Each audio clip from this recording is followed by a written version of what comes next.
Hi there, Mr. Mayo here. In today's video, we're going to be talking about recording for performance, auditions, and competitions. This particular video is going to be part 1 of 2. In this video, we're going to be discussing the difference between recording for practice and performances, auditions, and competitions, some of the basic factors, and the equipment that's needed. There's another video where we have discussed audio recording for practice. That's not what this video is going to be about. That video can be found in the description below.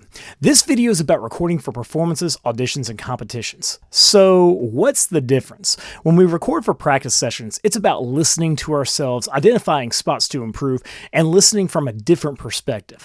It's okay to make a mistake. Recording for performance, auditions, and competitions is a little bit different. It's about getting a recording of the piece that's the best quality you possibly can get, with the best precision that you can possibly have. We want to have as few mistakes as possible in these types of recordings, and we want it to represent us at our highest performance ability. So a lot of people might be asking, why would a recording like this need to exist? Well, perhaps it's going to be a reference recording of a new work. We want a fantastic recording of our playing for an album or a release to the public of some kind. Or there might even be an audition where the first part is actually you presenting yourself in an audio recording.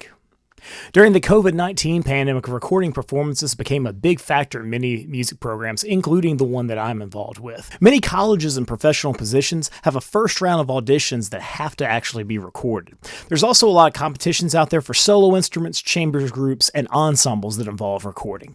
Recording for performances, auditions, and competitions can consist of a variety of factors in itself. If it's for a performance, it usually can be recorded, edited, and engineered to sound its best. This can involve multiple takes, recording smaller segments, and a great deal of time spent detailing challenging spots, and just making sure you get that perfect recording of that challenging spot.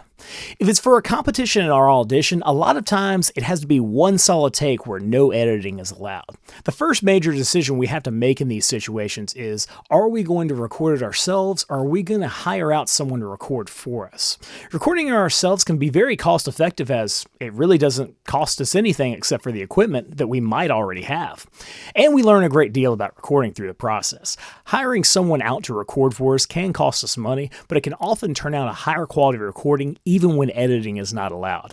A higher-end recording might consist of higher-end recorder using a series of high-quality mics and placing the mics in different locations to capture the sound of the performer up close, the performer from a distance, and the ambience of the room. If we decide to hire someone out, make sure we get someone that's competent. This might involve reaching out to a local university, local professionals, asking other musicians who have had recording sessions, asking for references, resumes, and asking for samples of previous work to those who claim that they can record you.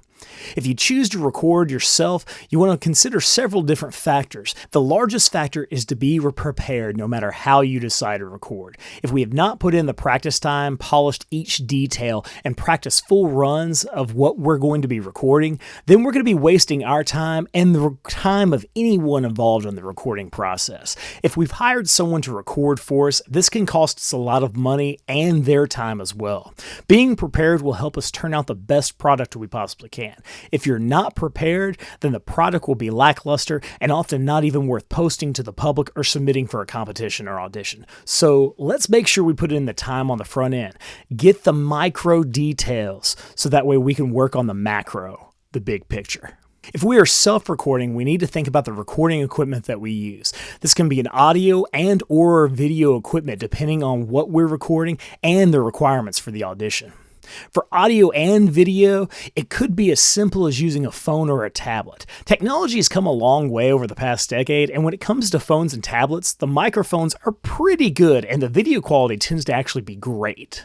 For most phones, the audio tends to be better on the video setting, so it might be better if we record a video and then extract the audio, even if we're trying to just get an audio recording. It also kind of depends on if you have that technological knowledge to be able to extract that audio. I would recommend that we set the phone a few feet away from us and practice recordings of the video to make sure that the recording is not too loud to where the mic clips, also that it might not be too soft where you can't really adequately hear the details. You can also listen to the ambience of the room and tell if that's really the best recording environment for you. Also, we want to be sure we see ourselves adequately if we're videoing. Some auditions actually have this as a requirement as to how much of the body and the instrument that they want to see. Often the cameras on the back of the phones and tablets are much higher quality than the selfie camera on the front, so keep this in mind.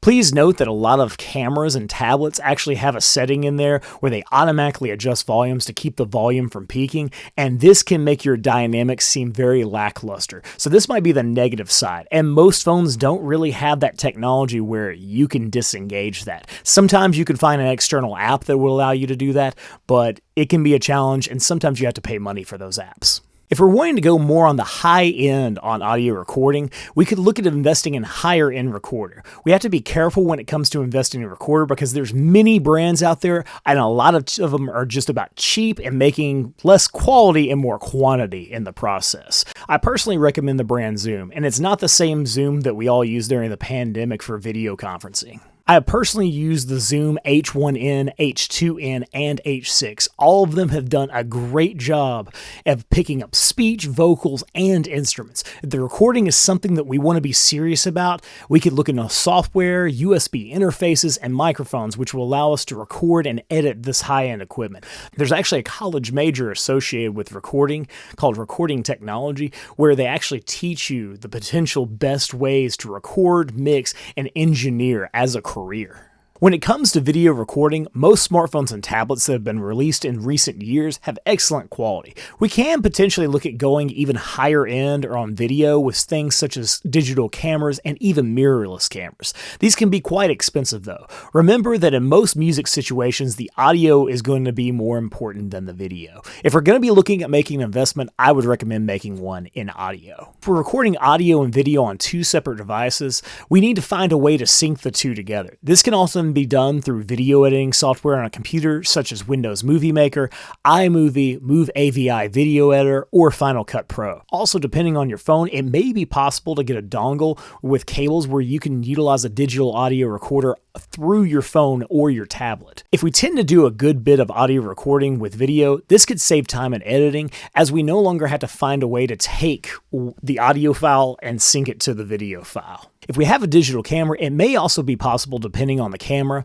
You just have to see what adapters that you have that could connect your audio recording device to the camera.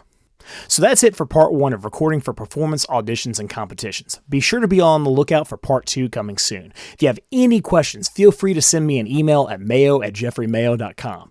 Also, feel free to subscribe for future videos. Do work and go practice.